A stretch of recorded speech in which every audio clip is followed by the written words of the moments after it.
Welcome to another episode of Around the House. I'm your host, Steve O'Brien, and we do home remodeling, home repair, home improvement, anything to do around the house. And we've started a series of episodes. This will be episode number 2. Our first episode, if you watched it, we framed out the wall. We strapped off the ceiling to receive the sheetrock. In part 2, this show that we're doing now, we're going to do some electrical work. We're going to install our electrical boxes in the wall studs. We're going to install our lighting in the ceiling. And also, at the end of the show of this episode, we'll be insulating the walls, getting them ready for sheetrock. So stay with us. It ought to be a great show.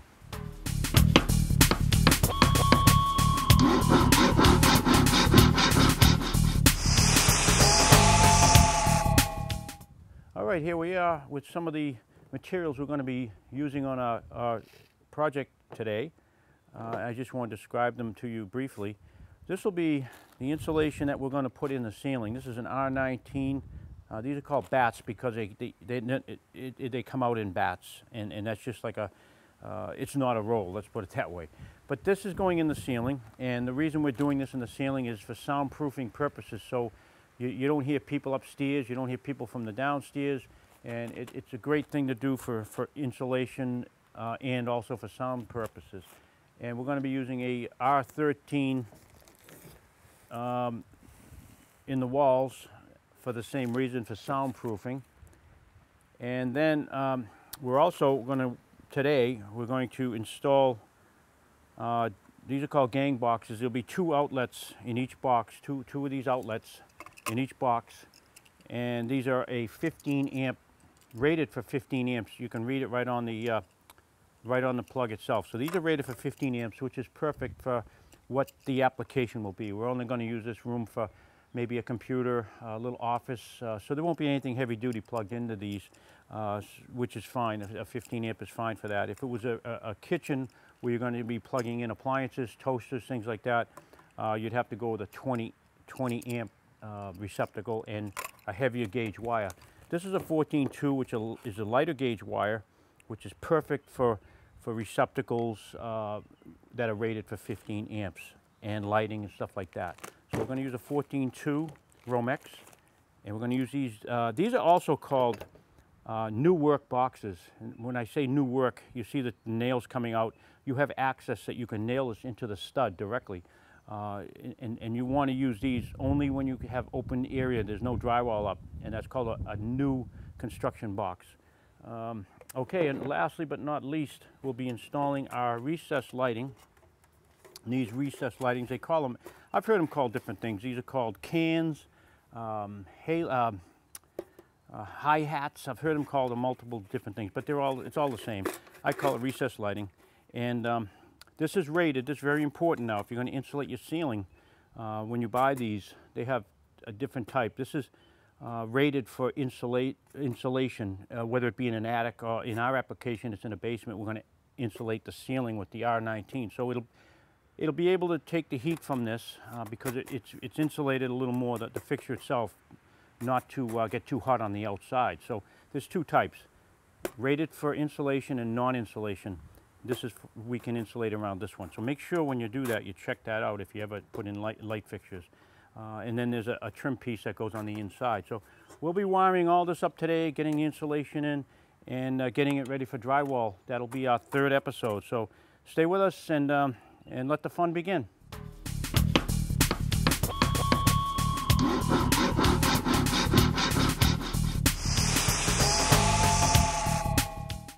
All right, the first thing we're going to do in our remodeling project here is we're going to install our light fixtures, or our recessed lighting fixtures. And I want to show you a few quick things when we do these. We try to lay them out in the room so that they're equally spaced from each other. It doesn't necessarily have to be equally spaced from the walls, because sometimes you're not allowed to do that due to pipes in the ceiling or air ducts in the ceiling. So you have to kind of find a happy medium to do that. And now on these fixtures, there's a little notch in the fixture itself. I don't know if you can see it on camera. There's a little notch on the round part at the bottom, and that little notch is a center point of the light. So you use that to do all your measuring to make sure you lined up center these lights. And the other thing I want to explain too is these are your electrical boxes that we're going to be wiring to these boxes. We want to make sure that these covers aren't tight against a ceiling joist. So we have to have access to these so we can wire them. So just make sure these receptacle boxes are open enough you can get at them. So we're going to install this one, and we're just going to show you the installation of this one because we've got 3 more to do. So we'll do one and we'll show you how that works, and then we'll just install the other 3. So it's very simple. They've kind of taken all the thinking out of it. You don't really have to think too much. They've got nails already in them, and these little flat spots go right up against your ceiling joist like that. And you just nail it. When you find your center points line up, my center point is here, and I've already got a pencil mark on the joist. Make sure that bracket's up tight. And then you just slide these brackets over to meet the joist. They're adjustable. Well, that one's not. Well, we'll fix that. Sometimes you gotta, there you go. Sometimes they need a little persuading.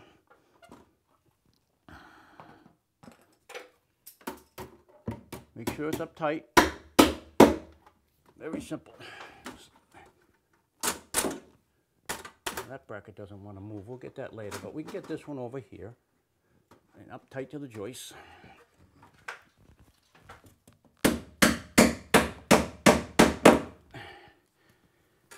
And there you have it.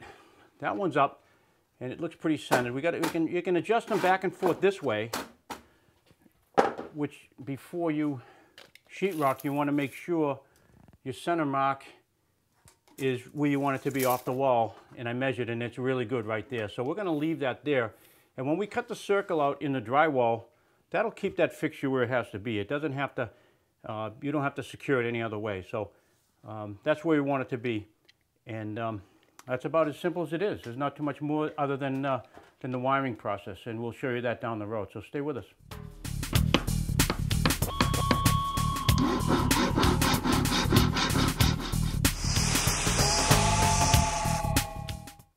All right, we have all our light fixtures installed. Now we're going to install our boxes for light switches and receptacles. Now these boxes here, we've got the double gang, you call them a double gang, which will take 2 switches or receptacles. In this case, we're going to have 2 dimmer switches. So now in laying out the wall switch, the norm is 48 inches from the floor to the bottom of the box. I found that to be kind of high up for me. So I'm going to keep these down to 40 inches, and that seems like a good height. Now remember, when you do a wall switch, especially in our case, there's going to be a door here, an entry door. You want it to be, in this case, it'll work out really good because the door swings from this side against the back wall. As soon as you come into the room, there's the switches. So just keep that in mind. You know, you don't want, obviously wouldn't want it on the hinge side of the door.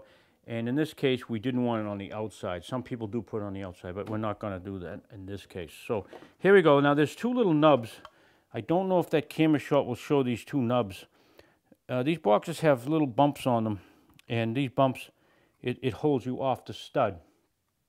We have to keep these boxes sticking out beyond the stud. Don't forget, we have a layer of 1/2-inch sheetrock going on these walls. So these little bumps that you see on the side of the box, that's like a little gauge for you to just keep those bumps to the stud, and that's the perfect distance out from the stud.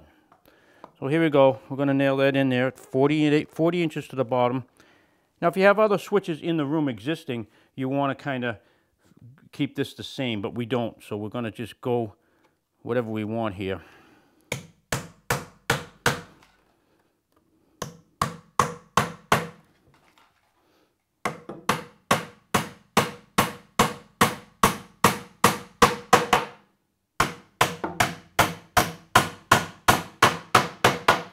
There you have it. That's installed. Now we're going to put the floor box in, and I'll show you that now.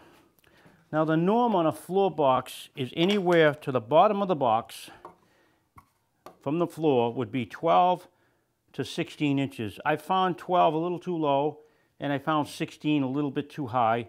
We're going to keep these at, we're going to kind of go between that. We're going to go 14 inches. So we already marked it out. And again, same thing. You keep the nubs against the stud. And Just start both nails, keep your box straight, and there you have it. So we'll finish nailing this off. We've got a few more to do, but you pretty much get the idea of what we got to do here. We'll get all our boxes in. We've got our light fixtures in, and then we're going to show you some basic wiring tips on wiring up everything, the lights and these boxes and our dimmer switch for the lights. So I hope you can stay with us for that. That'll be coming up next.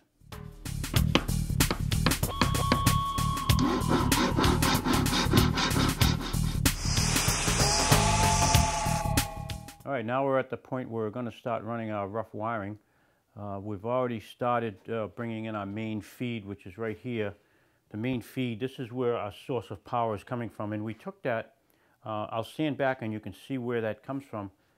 We have our breaker panel not too far from that point. That's why we decided to start off on that box. That'll be our first box, which will be our source of power.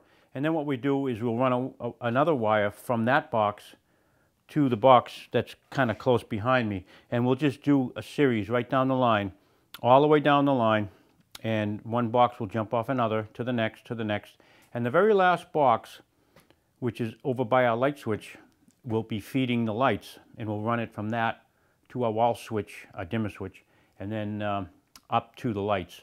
So we got a lot of work ahead of us wiring these up, but that'll be pretty much close to the end of the electrical project. So we'll show you some of the small stuff we do as we go with the wiring, but we'll take you through one box at a time. We'll do one box, and it's all typical after that, and then we'll show you what it's like to wire the lights. So stay with us for the next shot. All right, we've snaked our wire in there into the box for our other receptacle. Don't forget there's two receptacles, so this will feed one. We'll make a pigtail, connect it to this one, and right around the wall. Now what we want to do to the next box is kind of get an idea of how much wire we need. Just stretch it out, be generous, because you don't want to come up short. Give yourself plenty of wire. And that looks like enough right there. So we'll just cut it, we'll cut it right there before we snake it. I always give myself plenty of wire, and that way there, you never come up short, and then you have to start all over again. So we're going to snake this behind these studs because this is an outside foundation wall with styrofoam. Whoops, it'd be better if I went on that first one. Right around, just like that. And just pull in the slack as you go, just like that.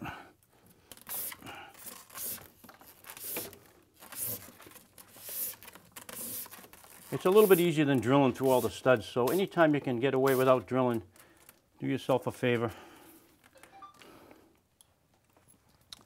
We just have to kind of chip the styrofoam a little to get the wire through.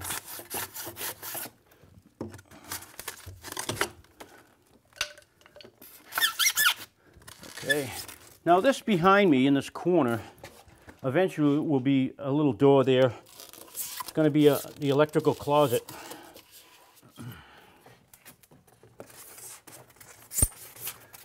Now I keep the wire up a little higher than the box, and I'll show you why.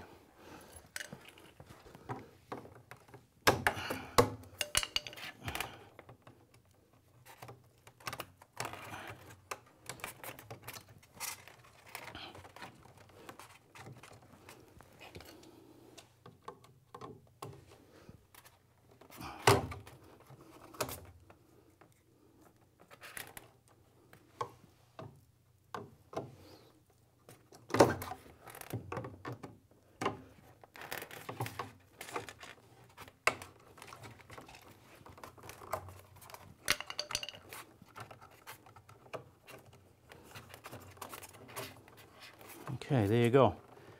That's number 2. So we're moving around the room doing the same thing all the way around the room, and then we'll start tying everything together. So it's a little more work. But the reason I told you to leave a little slack in that wire at the top of the box is we're going to put a wire staple, and a wire staple just holds the wire to the stud, and then there's no chance of the wire pulling out of the box. So that's why I want to leave it a little higher than the box, and leave some slack that we can staple it to the stud. So we're going to continue to wire these up and get our lights wired up, and then we can start tying it all in. We have all our rough wiring complete to our wall switch, and now we're transitioning from the switch up to our light fixtures, and I'm going to show you how easy these light fixtures are to wire up. We go from one to the next, and you can see, if you can see the top up above, and that's, if you go back to when I was installing these fixtures, you remember I mentioned to keep those boxes accessible, and you can see why now. Those little plates come off. There's a little cover, and I'll show you.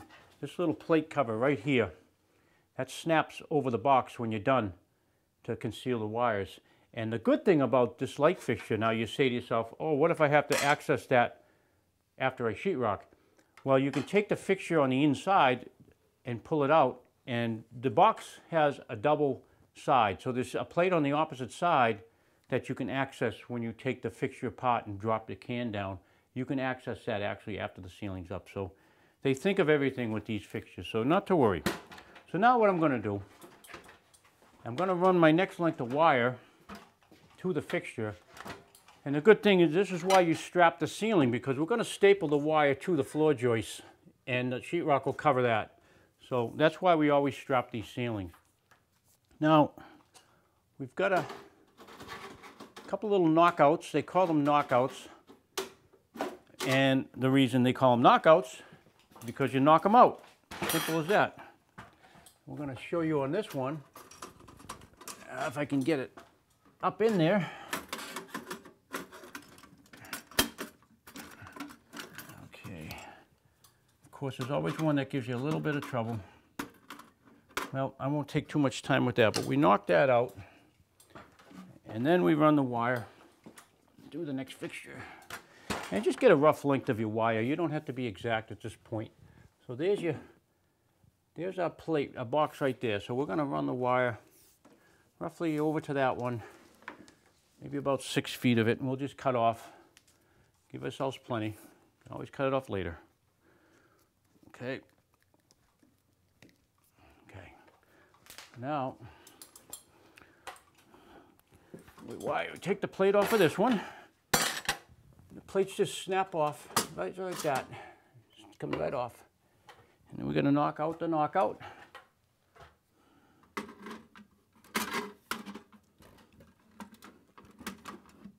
Okay. And then we just fish this through the hole into the box.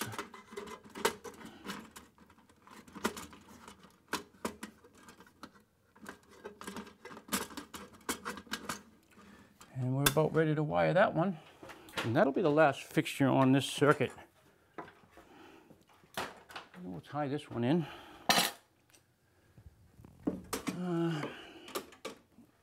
That's why I say you got to leave plenty of room to access all these knockouts and everything. If they're real tight to the joist, you're not going to get the knockouts out. And we're going to snake this one into the box like so. This is our feed. There we go. There we go. We got a little extra wire. We'll just cut it off. Not a big deal. That's why I always say get extra wire. And then if you have too much, you can use it around the house on another project. Okay, we're good. And now we're going to staple the excess up to the joist. Okay, that looks like plenty. We'll cut that off right there.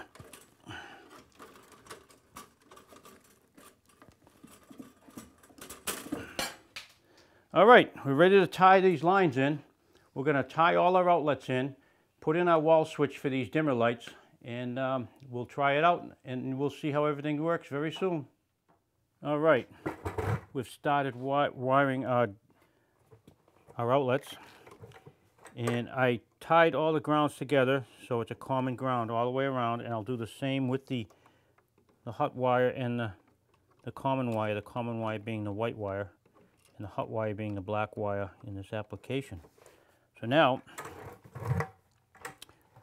the black wires always go on the brass, and the white wires will put on the silver screws. Okay, so I'm going to put the Actually, what I'm going to do first is put my little jumpers in. These are jumpers. These make the two outlets will become, they'll just continue the circuit right around the room. So we have to connect them together in that regard. So I'm going to do it this way.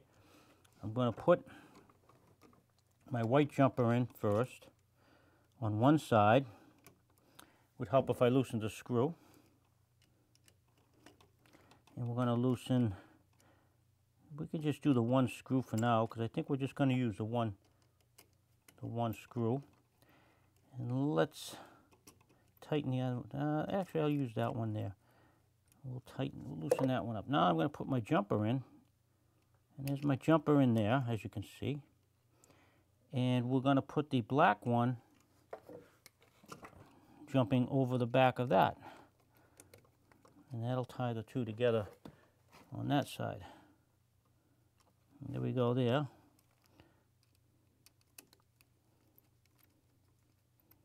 We don't want to tighten them tight until we get our connections in there. So now we're going to put our other black one, which is our feed to this box behind me. Now we can tighten that one down.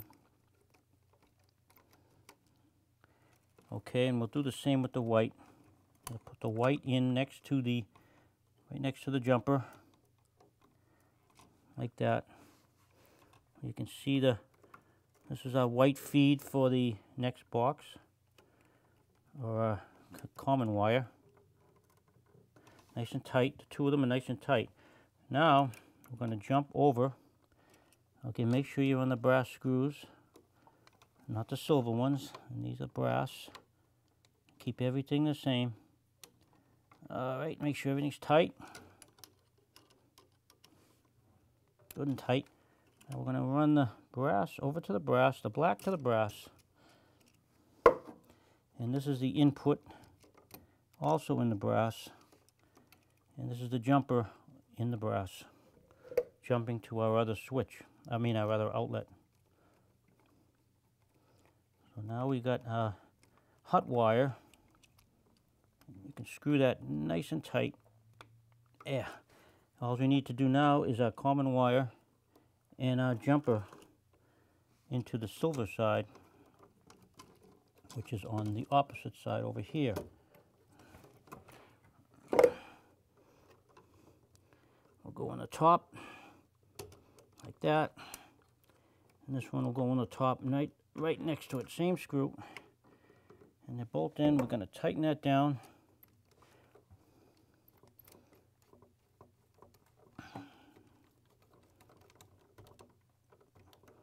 Good and tight. There we go. Now everything's the way we want it. Checking, double checking everything. And make sure everything's tight. Looks good. Now we just very gently tuck it into the box. And this is where it comes in handy, having a nice big box like this, because you got plenty of room.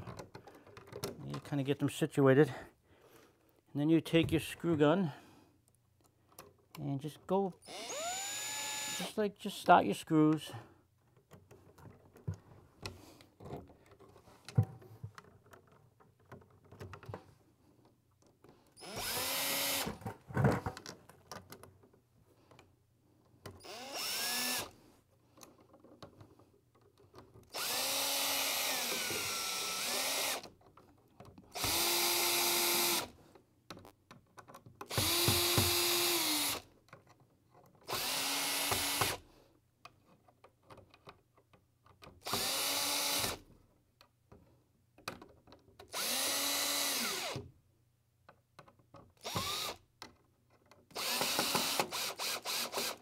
Okay, that's a completed box.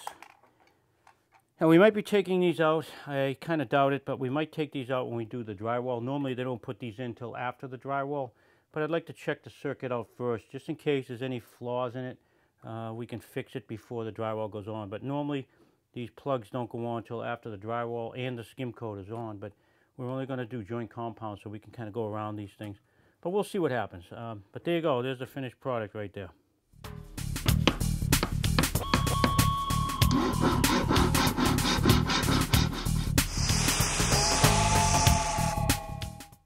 All right, I'm going to show you quickly how to cut insulation. This is paper face. You always put the paper face on the bottom and you measure on the top like I'm doing here, Now we need 6 feet, so you can use a board or anything to compress the insulation, but you want to compress the insulation. So I'm at 6 feet right there. You know, it's not rocket science. You don't have to be right to the fraction of an inch. So 6 feet works. Now you compress it like so, and then you draw your blade. Make sure you got a piece of wood under you or something you don't need because it's going to get cut. And there you have it. So that's just a quick idea of how we cut the insulation.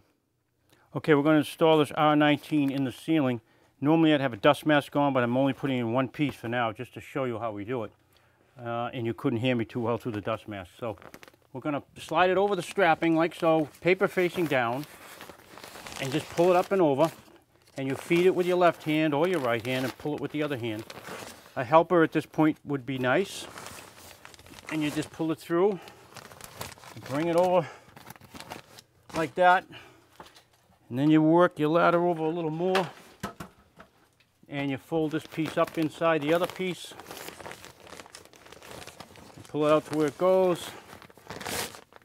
Get the slack out of it like that. And just pull it through. Just keep pulling it through until it doesn't have to be perfect, and it'll stay up by itself because we got the strapping up, so there's no need to really staple it.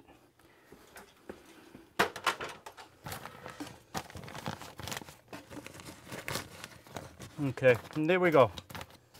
Pretty simple stuff. Now, I'm going to show you quickly on these walls. I've pre-cut my pieces. I'm going to show you on a full bay, which is right here. These have to be cut to width. Now, this is R13, which is for a 3.5-inch wall. And you see we got some blocking in here. Don't worry about that. I'm going to show you. You tuck the top in like that. And then I'm going to cut it right on the block. You find the block.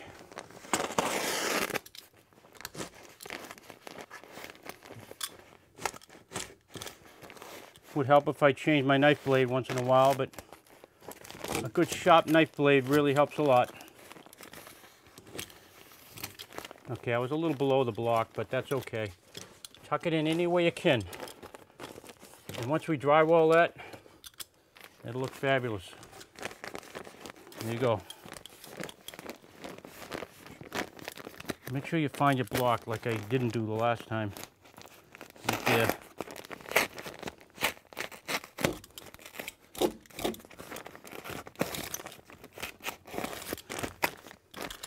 Very easy, see? And the bottom piece should fit right in there. No cutting on the bottom one. Look at that, perfect. Okay, there we have it. Now, let me remind you, this insulation is only for soundproofing. It's not for warmth, but it will keep this room a little warmer, but our main purpose here is for soundproofing. We're not using it on the outside walls because we don't want to soundproof the outside. Nobody can hear us in that direction, so that's why we're doing these two walls. So we got the electric all hooked up. Everything's working fine. We tied it into the circuit panel, 15 amp circuit, and we tested everything. It works really great. So we had a lot of work here today. We got done, and the next show we'll be doing the drywalling, and that should take up some time on that. So I want to thank everybody for watching the show. Hope you got something out of that. And thanks to all our viewers and all our local communities that air our show. We really appreciate it. And you can visit my website, Finished Dimensions, at finisheddimensions.com, and you can also email me at finisheddimensions@yahoo.com with any questions, comments, or anything like that. Appreciate you watching the show. Stay tuned for episode 3. Hope you can be around for that show. Thanks for joining us. We'll see you on the next show.